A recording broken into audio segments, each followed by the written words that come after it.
Okay, a couple of logistical things. First of all, our last exam is coming up on Friday the 20th, is that correct? And notice I sent an email out, but I'm saying it here too. Instead of 8 in the morning, it's going to be at 9:30. That's because I have a doctor's exam. And you know what? Besides that, you don't want to be here at 8 o'clock, do you? No. No, this gives you an hour and a half you can kind of bone up on things before you come in to take the exam.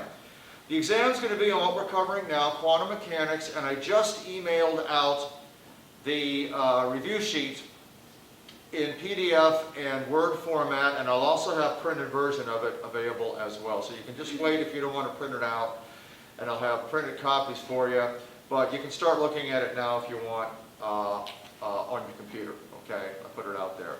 I don't know if everybody has Word. Even if you don't, I think Outlook, if you use Outlook on Microsoft, it'll read Word files even if you don't have Word and so on and so forth. Okay. And I specifically format the videos that we've been doing to be much higher quality than you would normally get through Canvas and whatever they're using here on campus.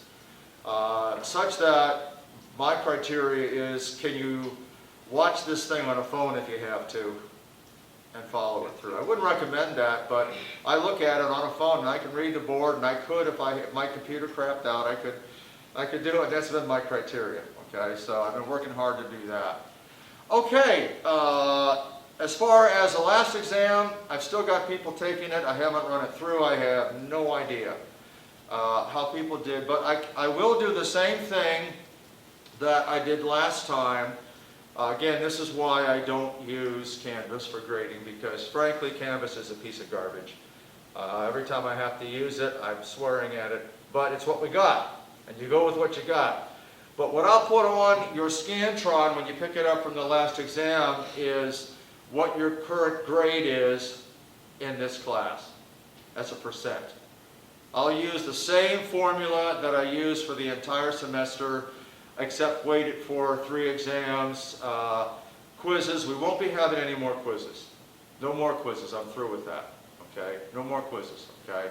The purpose of the quizzes was to get people to come and so forth. Well, now people are just cheating and just taking it online no matter what. So I'm not going to have quizzes anymore. And it's a waste of my time. It does help you prepare a little bit for the exam, though. On Wednesday, we should be getting that exam back, and on your Scantron, I'll have your current grade, okay, as a percent. And that'll help you figure out what have I got to do on the last exam to get whatever grade, okay.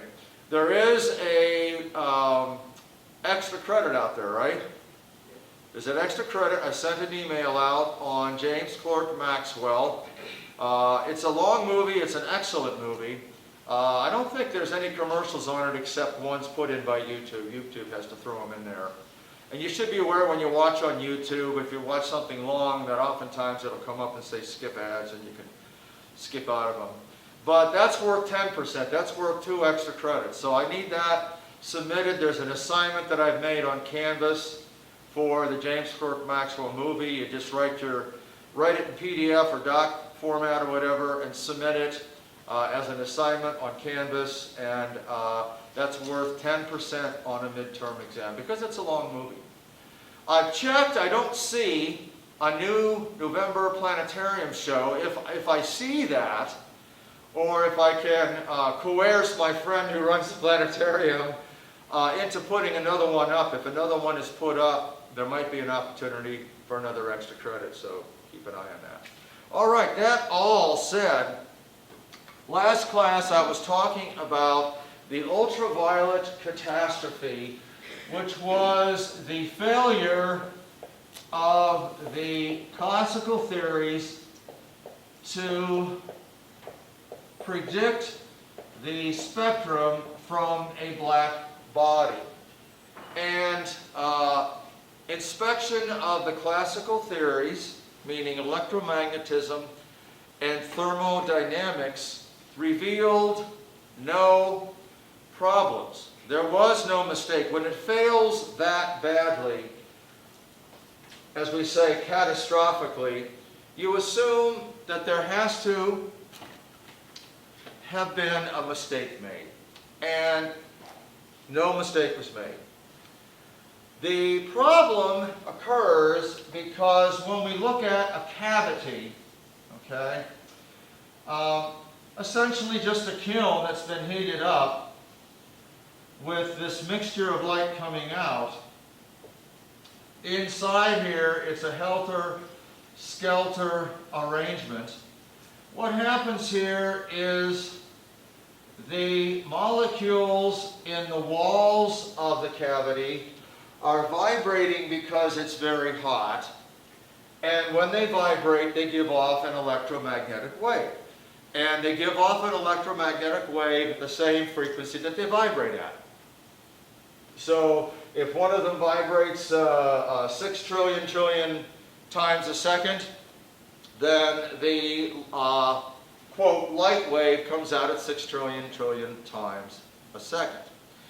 The difficulty is that the theory says that the waves in which the vibrators or oscillator, the proper term is an oscillator.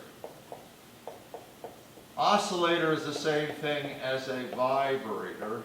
I always like to say a vibrator, okay? I'd love to do be the voice character on a cartoon or a movie. I'd love to do that. I could do that. That part of the theory predicts how many different frequencies of any particular oscillator are present. What you have here is in the walls of the cavity are oscillators, vibrators. Imagine a pendulum, okay? Just imagine a pendulum. And the pendulum absorbs the light, but the conservation of energy says that eventually it's going to give it off. And when it gives it off at a certain frequency, the frequency that it naturally vibrates at. The theories predict that as you go higher in frequency, there are more ways for the oscillators to vibrate at higher frequencies. There are more oscillators. These are the things that give off the light. As the frequency goes up.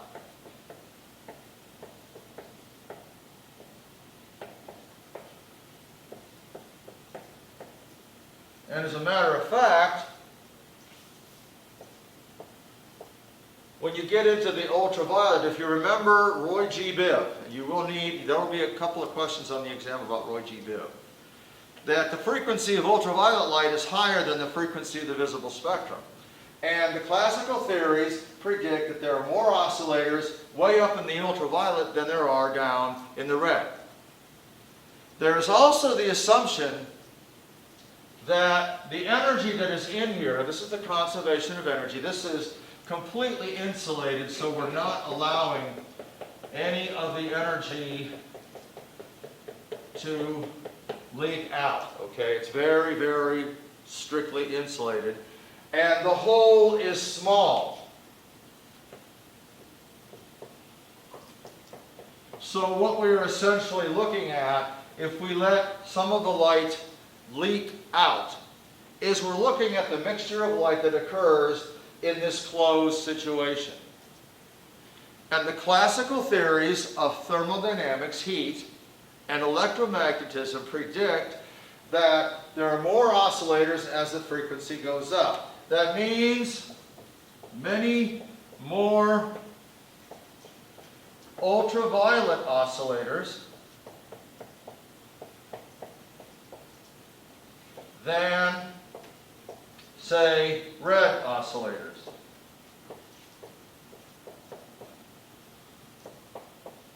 Okay, for example, many more ultraviolet oscillators than red oscillators.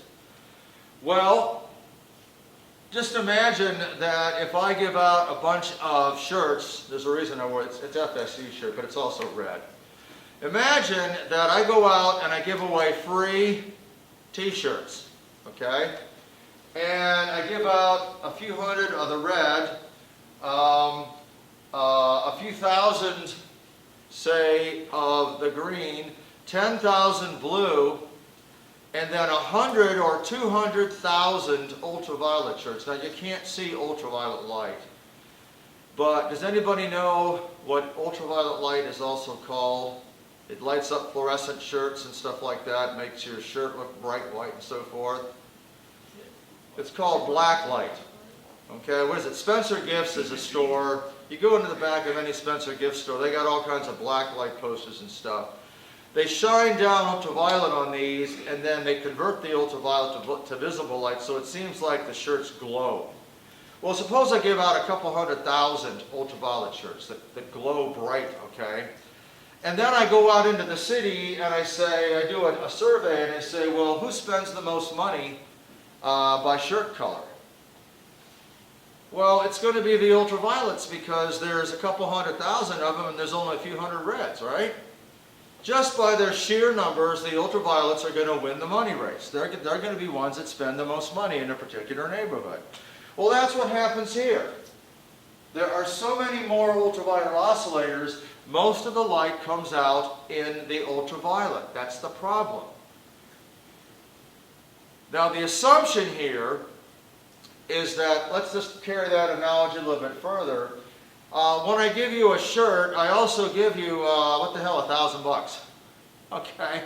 I give you $1,000, okay? And I say, who spends the most money? Well, it's going to be the ultraviolet shirts because there are more of them.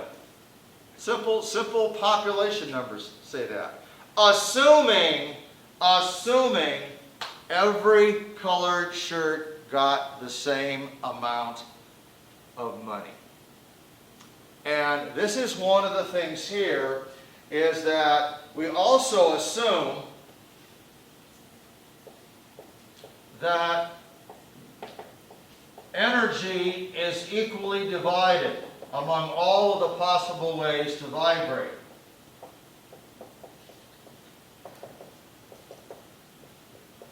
Okay? This is called equipartisan, equally partitioned. That if I give all of the shirts the same amount of money, and there are many more ultraviolets than red, well then the ultraviolet shirts, the guys with the black light shirts, I think that's the one I'd like myself, to tell you the truth. They're the ones that spend the money. Okay? That was the problem here. Whatever energy is in here is equally distributed among all of the oscillators, and since there are so many ultraviolet, the prediction is that most of it should come out in the ultraviolet, and that's the ultraviolet catastrophe. Well, the next person to come in is Max Planck. Max Planck is aware of this.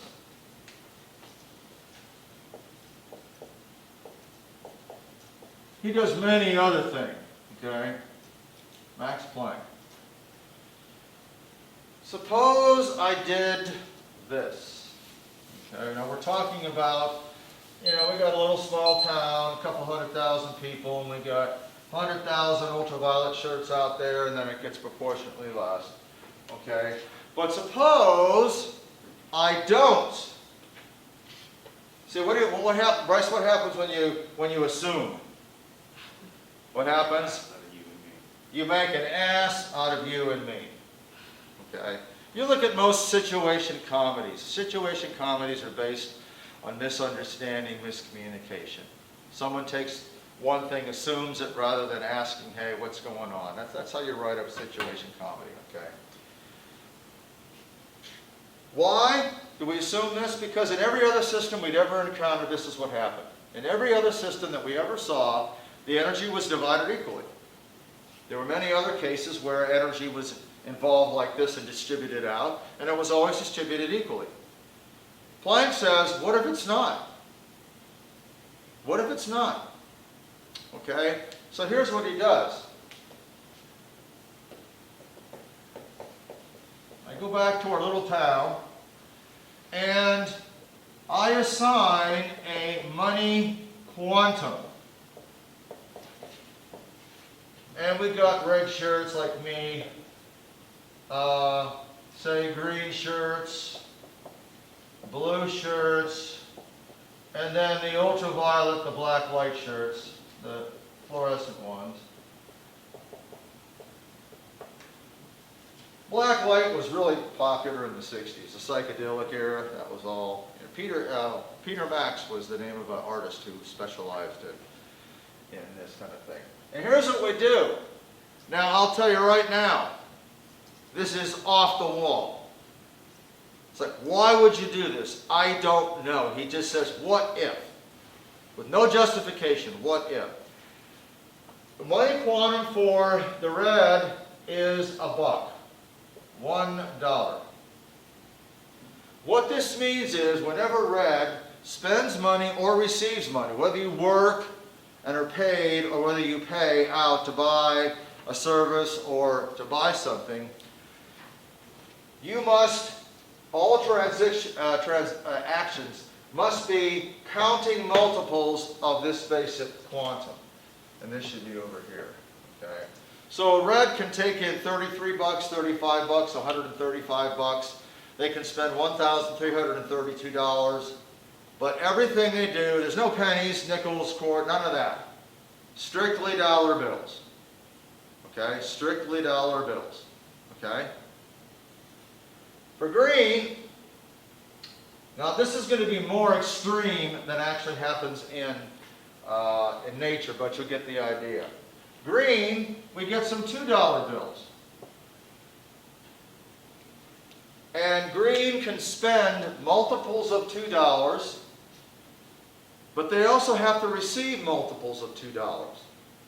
So if you have a green shirt and you're selling a candy bar, they got to pay you at least $2 for the candy bar.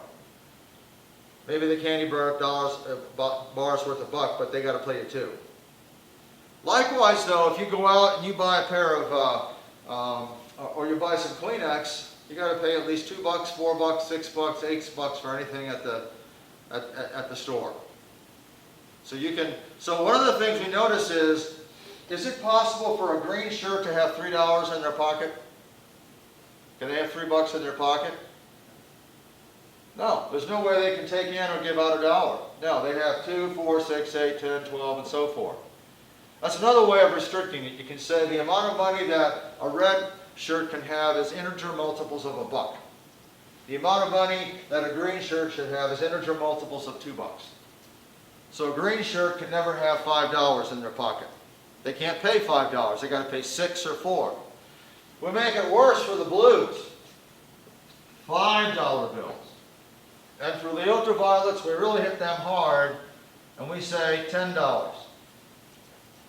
This means that if you buy a candy bar from an ultraviolet shirt in a store, you got to pay them $10 for the candy bar.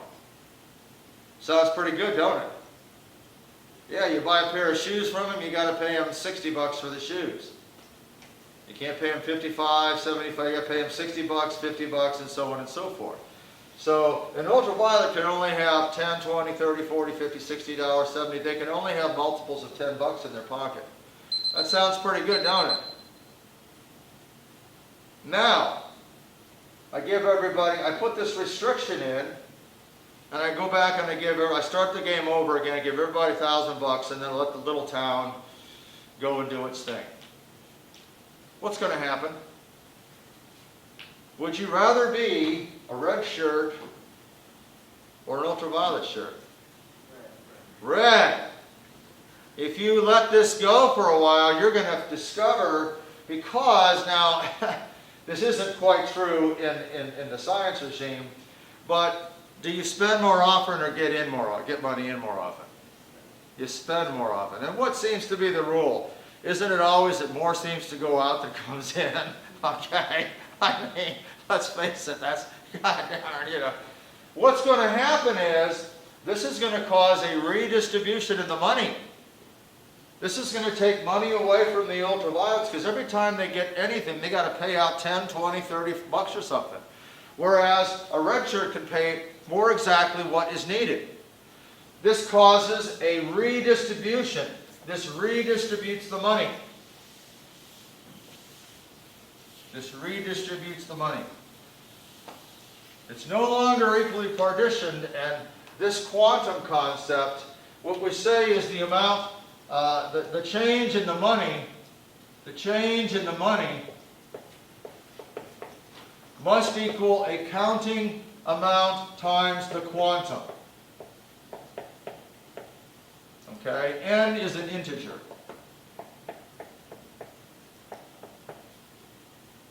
So the amount of money that you receive or pay out must be a counting multiple of whatever your quantum is. And you'll find out that this will seriously penalize the ultraviolet people, okay? And so now you'll find out that it won't be the ultraviolets that spend the most money. It'll be somewhere in between. Now you could make it $1, $2, $3, and $4. Obviously, you could do something like that as well. I just want to show you with an extreme case like this that it redistributes the energy. In fact, it turns out that Planck's redistribution, it goes from about $1 up to maybe $3. Okay, so it's $1, $2, $3, $4, or something like that. It's not nearly as drastic. But the idea is the same. It redistributes the money in favor of those with the smaller quantum.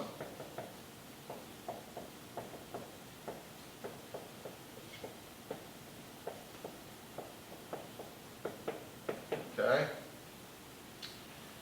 So here is what Max Planck assumes. The oscillators gain, lose energy in counting or integer multiples. Integer is a counting number. 1.3 is not a counting number. In counting or integer multiples of a basic quantum. Okay? And the relationship is the change in the energy is an integer multiple of some number called Planck's constant over 2 pi. This is called Planck's constant.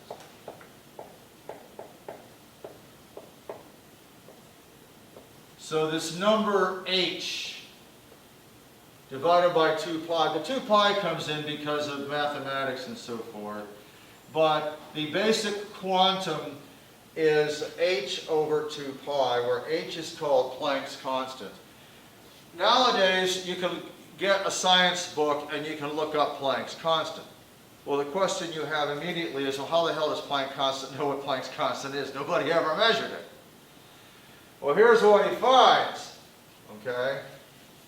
In integer multiples of actually, I've got a, not quite. Let's switch over here.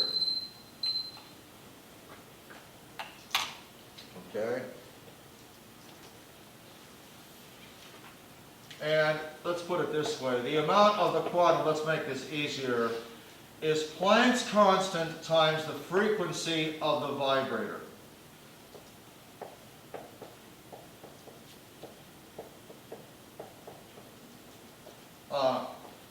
Brain in gear, h is Planck's constant.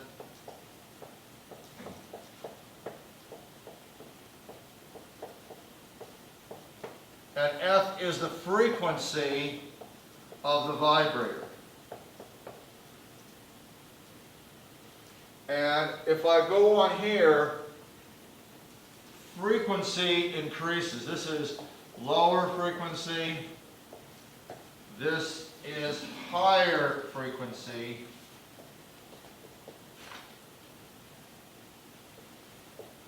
And the factor here is only, I should actually move this $2 down to here. It's not quite as strong as that, okay?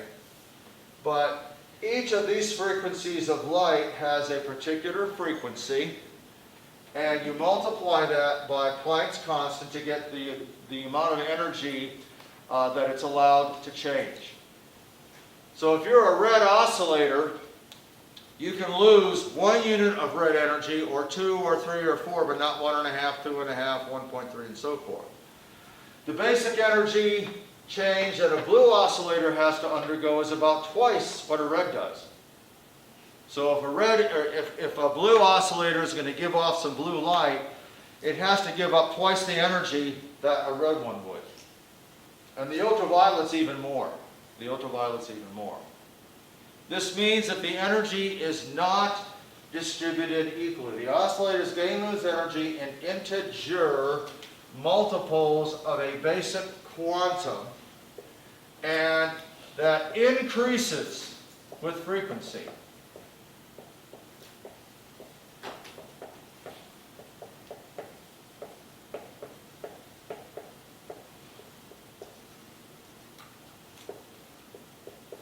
Of the oscillator.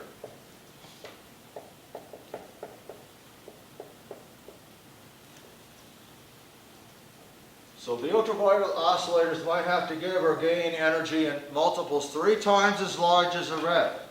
Think of the energy as the money in the shirt analogy, okay? Think of that in the shirt analogy. And now, this is the color of light, right? This is the color of light. Of course, you can't see ultraviolet light, but it does have a frequency. It's in the near visible spectrum that I talked about. Now, this redistributes the energy.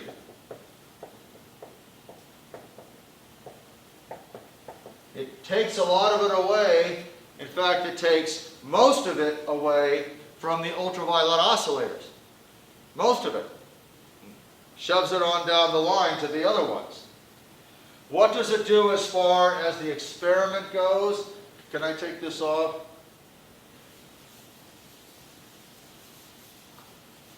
Well, what Max Planck does is he goes back. Here we have wavelength. That's backwards, ultraviolet, Roy G. Biv.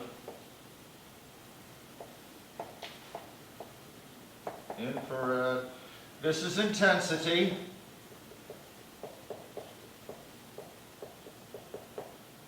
Here is, let's see, depending on the temperature, but if you get it up to about maybe 2,000 or 3,000 degrees, it might look something like this. Okay. Temperature might be, I don't know, 3,000 degrees. It changes with temperature.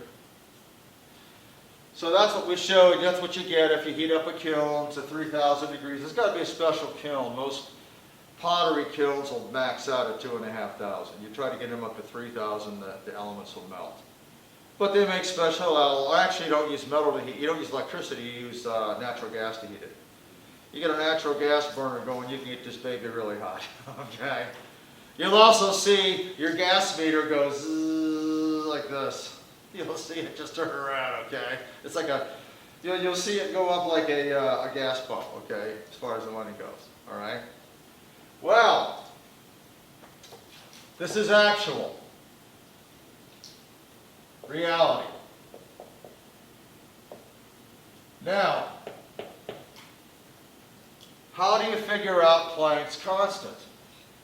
Now, this is the same kind of thing you do as we did with how do you figure out the size of the elliptical orbits of the planets.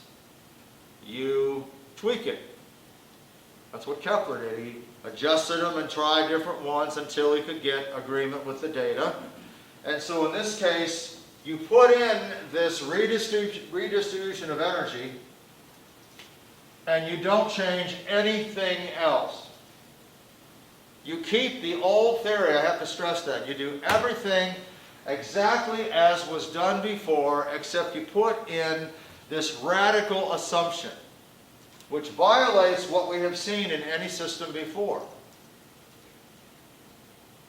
And if it doesn't work, you have to assume something for Planck's constant, okay? You guess. You guess, you work it out, you say, oh, that crash and burn on that baby. Nope, nope, nope, okay. You keep readjusting it until, if you can never get it to work, that means you're wrong. But he finds that when he gets the right value for Planck's constant,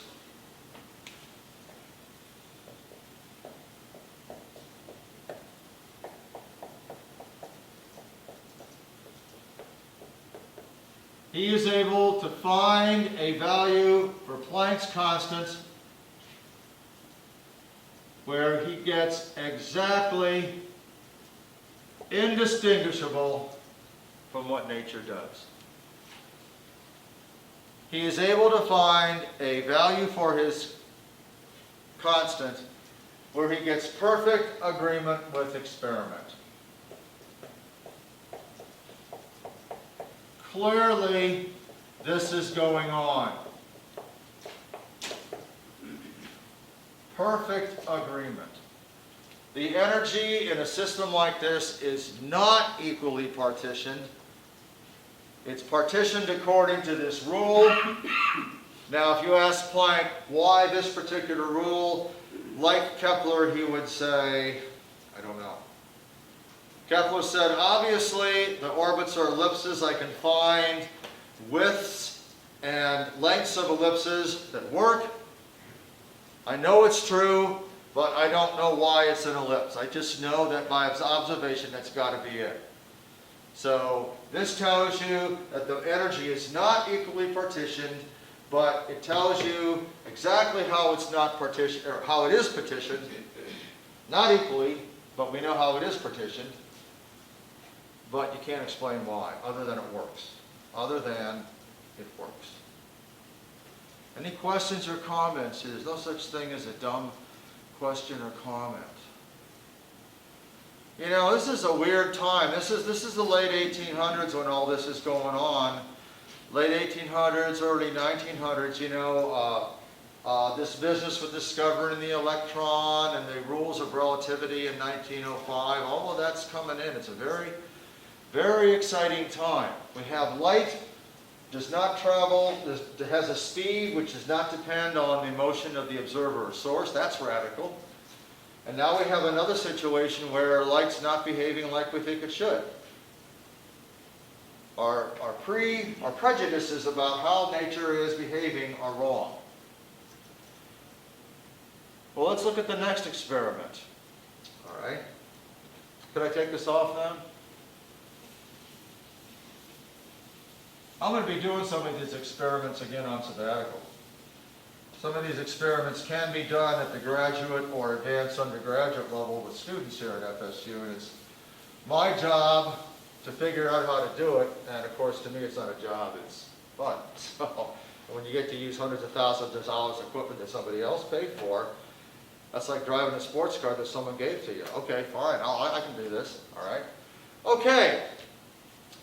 One of the things I had talked about earlier is with the discovery of the electron was Thomson's experiment where he evacuated all of the air from a tube, or most of the air. And this was an area of research back in the late 1800s, early 1900s. Low pressure physics. Take a glass container, put a substance in it, suck most of it out, and then electrify it, heat it, do all kinds of stuff to it just to see what the hell it did. Okay? Well, this is also the time that Edison invents the electric light bulb. And the success of the electric light bulb, initially, every time Edison tried to heat up any kind of metal with electricity, it just burned out. It just burned out. And they eventually figured out that if they put the substance in a bulb and sucked the air out and removed the oxygen, that it wouldn't burn out. And so being able to suck the air out of a glass container was one of the things necessary for the discovery of the electric light bulb. So lots of stuff was going on. Well, when they sucked all the air out of these things, Edison was doing an experiment because his light bulbs would blacken. If you ever look at, if you ever look at an old style flashlight bulb, you'll see that as it gets old, the glass inside turns black, and obviously it doesn't light as much. Okay? That's because of the stuff that's boiled off of the filament and it deposits itself on the glass. Now they put argon in the bulb so that that doesn't happen. Okay? But he was investigating this phenomenon of his bulbs getting darker, and he stuck an electrical electrode in the bulb besides the filament. An electric light bulb is nothing more than electric heated wire inside of an evacuated container. He put a third wire in there. And to his astonishment, he discovered that he could get a current to flow through the vacuum. As far as we knew, electricity had to flow through copper, aluminum, steel, metal, right? But here he had a situation where it was flowing through a gas or a nearly empty gas. That was exciting. Well, eventually they started playing around with it, and they discovered, accidentally at first, that in some of their experiments, more current would flow if light was allowed to go inside the evacuated chamber when they did the experiment. To their surprise, they discovered in certain cases that if it were exposed to light, the current was greater. Eventually they figured out that they didn't even have to heat it up. That if they took, and this is not easy to do, a bulb, and put a piece of metal in it, and you think, how do you run a piece of metal through glass? How do you run it through the side of the glass so that when you suck the air out, the air doesn't leak in? That's not easy to do. They figured out how to do that. This was the predecessor of what we call the vacuum tube. So they could seal these things so that they could have electrons inside there. We had a vacuum, as close as they could get it. And certainly, since this is an insulator, if we had a current meter,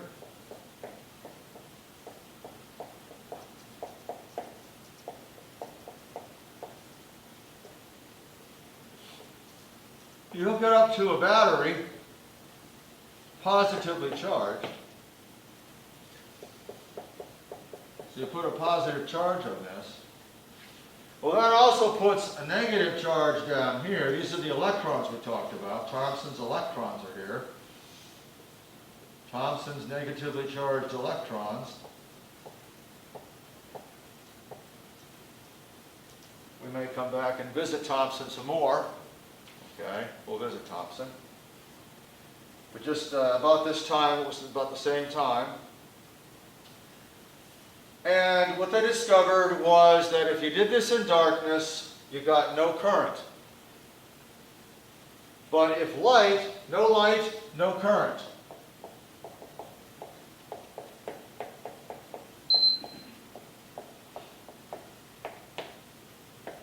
Well, that's what you expect. I mean, you can't have electricity flowing across empty space. Or can you? But they found out in this case, no current would flow. But with light, they did get current. They got current. And brighter light, more current.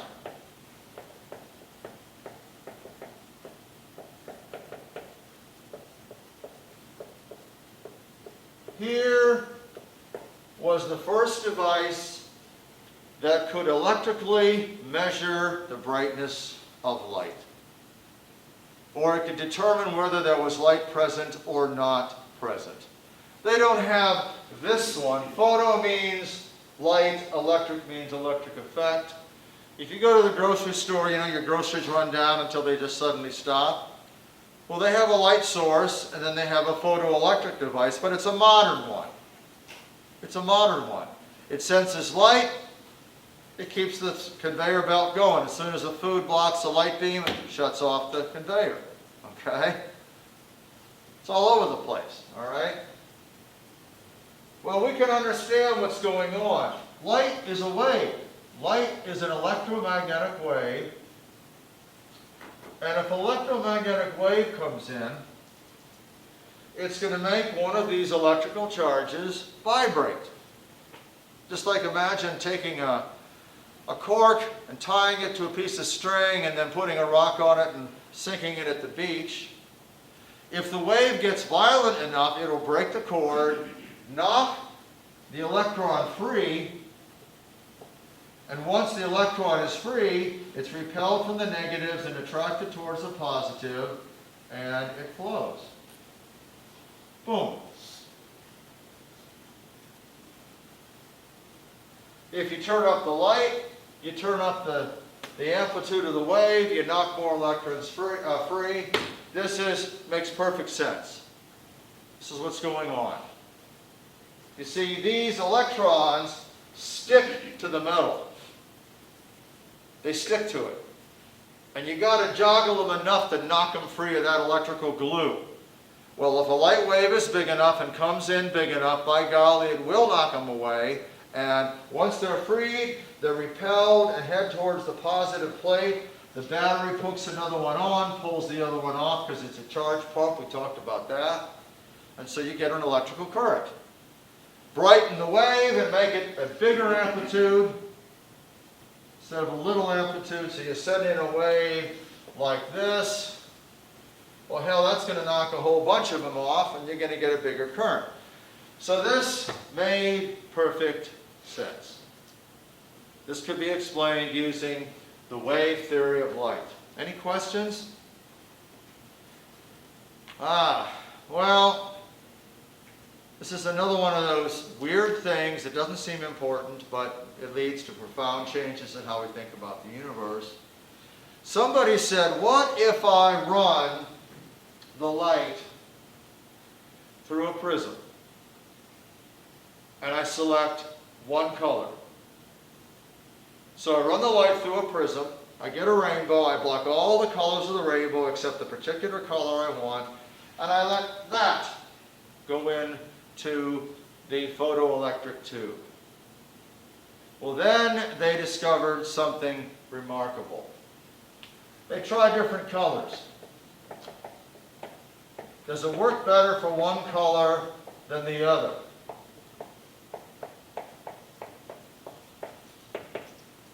And they found a remarkable effect. It would not work.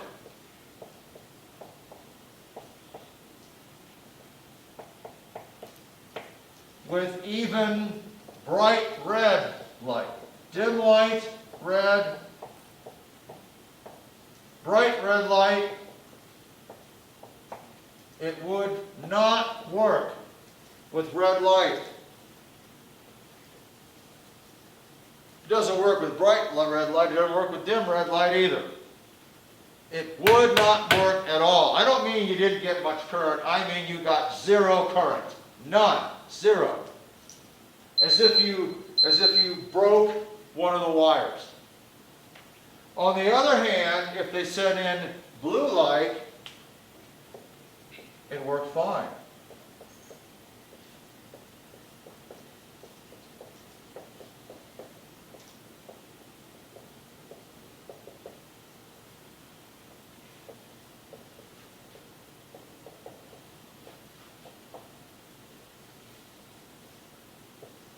This is ridiculous. You cannot explain this with the wave theory of light. According to the wave theory of light, if you got the amplitude of the wave big enough,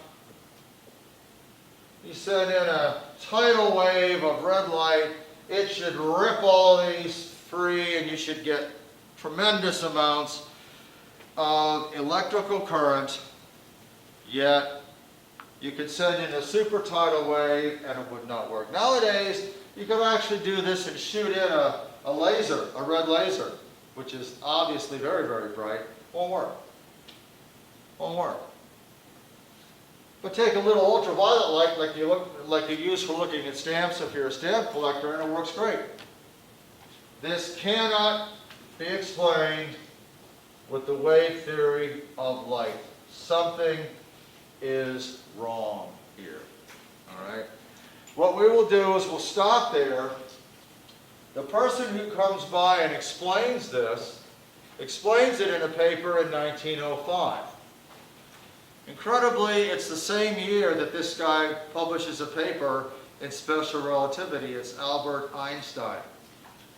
Albert Einstein didn't just think about relativity. He was an inventor. He actually invented a mechanicalless refrigeration system that didn't need any moving parts.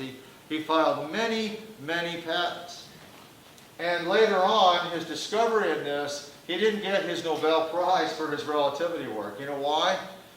They couldn't understand relativity. His relativity theory was so radical, people said, we can't give a Nobel Prize for this if we don't even know if this is correct. We gotta wait. And so what happened is, some years later, they gave him the Nobel Prize for the photoelectric work he did. So what we'll do, if you look in the textbook, on the chapter on quantum, on what Einstein did with the photoelectric theory, that is where we will pick it up. Okay, have a great day. Bye-bye.